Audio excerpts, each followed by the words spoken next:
آپ یہ سن رہے ہیں ہمارا بھائی جو کہ ہمیشہ ہے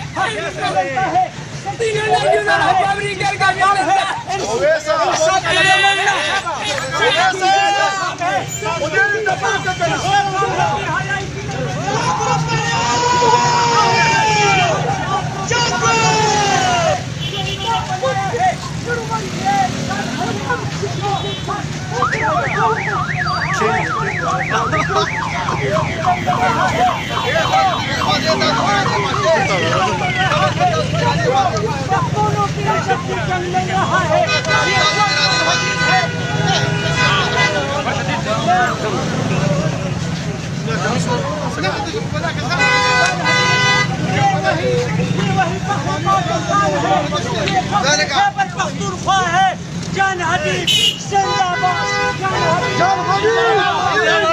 زندہ باد جان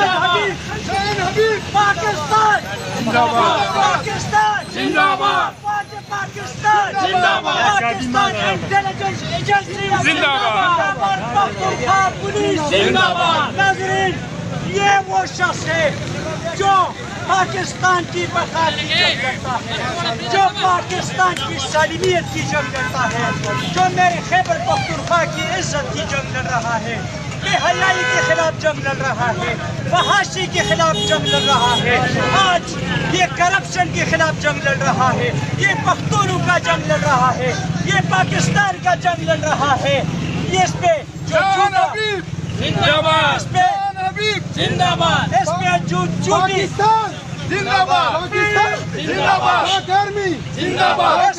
اس میں جو جھوٹی اور منگڑت FIR درج کی گئی تھی تو ان کی ضمانت ہو چکی ہے انشاءاللہ وہ بھی انجام تک پہنچ جائیں گے انشاءاللہ وہ بھی انجام تک پہنچ جائیں گے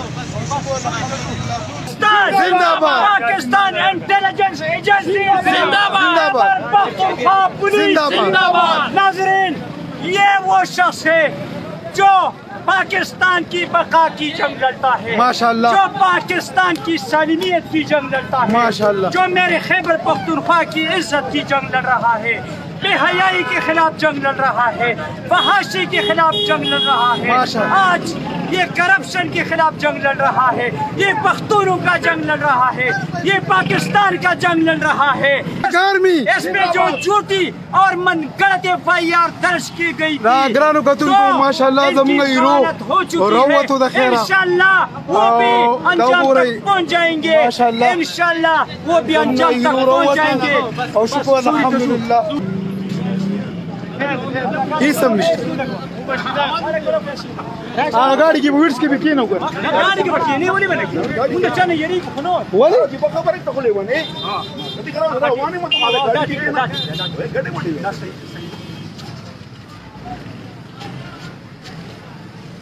اے جداز کله مرګ راځي کنه مرګ پني ټي مړه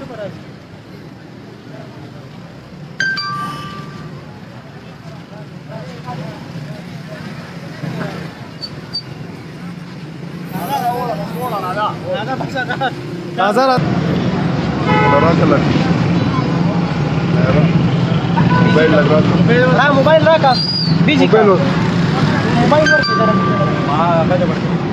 ماشاءالله زمون د ملک د پښتو ډک انسان جان حبیب لالا روتو د خیره او خپ خیر خیرت روتو 387807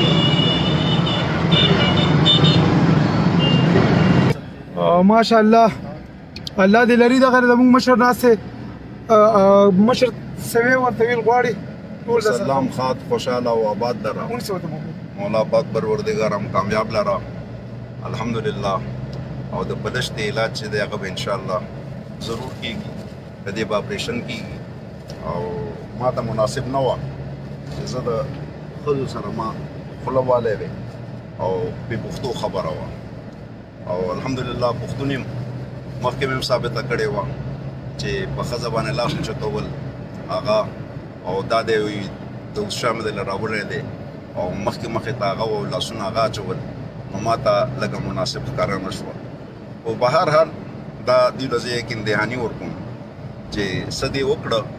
او څه دې مخکې کړي د هغې سزا به دې ته خامخا ملوي یو جهان مننه الله هم ښاد آباد لره انشاءالله زه به خپله لایف بیا راځم په خپل ټایم باندې تاسو واورئ دروند سړی درنې خبرې کوي ښه خاموشه ورته ولاړو